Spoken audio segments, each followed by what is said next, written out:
America started off with a pair of major election integrity wins on Wednesday, and these are a model for America moving forward. Until we get the Save America Act, we're going to have a broken election system. But this is definitely moving us in the right direction. Before we get into the story, please like, share, and comment at the Becker Brief. We appreciate your support for common sense journalism. Now, America got a major election integrity win on Wednesday. The Fifth Circuit restored 9 provisions of Texas's 2021 election law, including mail ballot ID and voter assistance rules, largely finding that groups challenging them under federal disability laws lack standing. According to SCOTUS-Wire, Judge Oldham said the challengers lack standing to attack Texas's mail ballot ID rules because they failed to show that any member faced a substantial risk of future harm. The court noted ID-related rejection rates fell from 11 to 12% to 2.7%. The court also rejected claims that groups had standing because they diverted resources to help voters comply. Citing the Supreme Court, Judge Oldham wrote that an organization cannot establish standing simply by spending resources in response to a challenged law. One challenge reached the merits but also failed. The court held that local prosecutors enforce election crimes but do not provide voting services, so they could not be liable for disability discrimination under the ADA or Rehabilitation Act. Now, the upshot of this is that the ADA can't be abused to stop election integrity laws from going into place like we saw in Texas. And the mere accusation that something is discriminatory against disability because it provides a check or a safeguard about someone's identity is not a valid argument according to the Fifth Circuit. So this is a big step in the right direction. It is going to help stop a lot of that anti-election security activism that we're seeing out of the radical left.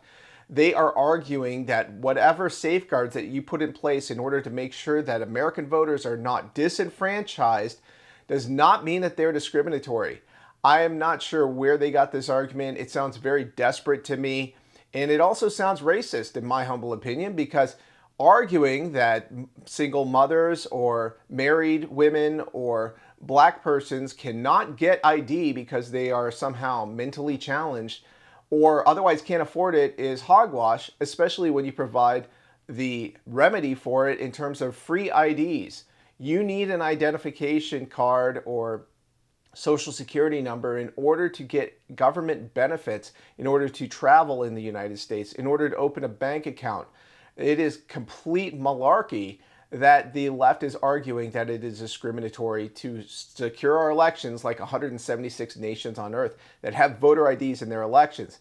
So that brings us to another big ticket item, and that came out of the state of Minnesota, where the Supreme Court held that it is completely legal for the state to check for witness signatures on ballots that were dropped off by third parties. In other words, ballot harvesting. So the left not only wants ballot harvesting in the state of Minnesota, they want to do it without any real safeguards against abuse, such as we've seen in court cases that have come out recently that showed that ballot harvesters, they will forge signatures, they will lie on the affidavits, and the radical left does not have any ethical problem with that whatsoever. They only have a problem with getting caught. And so they were mad that about 6,000 of these ballots were struck down. Democracy Docket, which is a radical activist organization that is often misleading in the way that they characterize election integrity laws, well, they were very upset. They were big mad that they were checking witnesses' signatures to make sure that they were valid. I'm not sure how you call yourself a democracy docket and be against simple safeguards to make sure that American voters are not disenfranchised. It's like living in bizarro land with radical activists, but you get the impression that they are arguing from mischievous intentions, that they are simply muddying the waters, and that they are throwing any kind of identity politics monkey wrenches in the works that they can to prevent us from having a 21st century election system. And ironically, that doesn't mean electronic voting devices. It doesn't mean voting machines that can store your information digitally without any kind of paper trail. It doesn't mean any of that. It simply means paper ballots, voter IDs, showing up on election day, and then counting the ballots by hand until we have an accurate number that is easily auditable by the public, not just by these so-called safeguards of democracy. What a joke. But these two election wins, they come amidst another court case that we recently talked about, and that's Judge Indira Talwani in Boston just put out another injunction, and that is to stop the Trump administration from tracking mail-in ballots. And this is a big deal because it looks like these rules that the post office was intending to put into place are being stymied by a judge that wants to run out the clock for the midterm elections to make sure that we saw a replay of the California elections where ballots were dumped into the race for days after the so-called election day that just happened to see a DSA aligned candidate, Nitya Raman, shoot into the number 2 position in the LA mayor's race. I think this is pretty illustrative of what the left's game is, and we saw all of the videos of them going around to neighborhoods where they were soliciting homeless persons to cast their ballots, and there were a lot of credible reports about them being coaxed into voting for particular candidates, Karen Bass, Nitya Raman.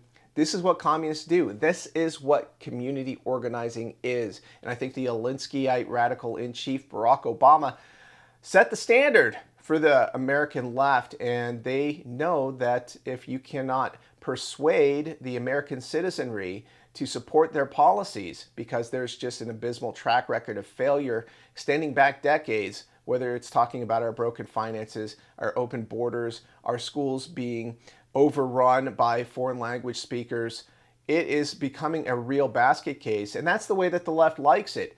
And I would argue that if you look closely at any policy the American left supports, you're going to see behind that a very deleterious and destructive effect, whether that be open borders policies or defunding the police or anti-ICE demonstrations and rioting.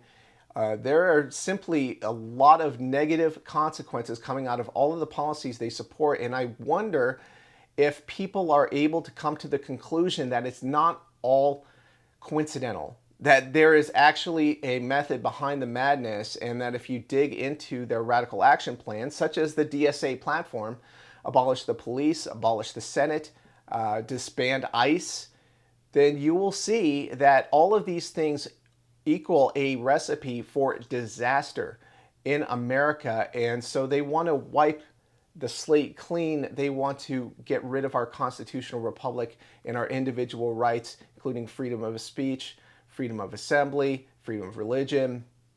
They want to reimagine America in their socialist utopian vision, and they will do that by abusing democracy in the name of democracy, and we're seeing that once again when it comes to election integrity laws. So we need to get on track, and the best way to hold the left accountable is to have free, fair, and legitimate elections, and so that's why you're seeing them attack them. Any mechanism of accountability, the radical left opposes. And waiting with your own thoughts. We always appreciate hearing from you at the Becker Brief.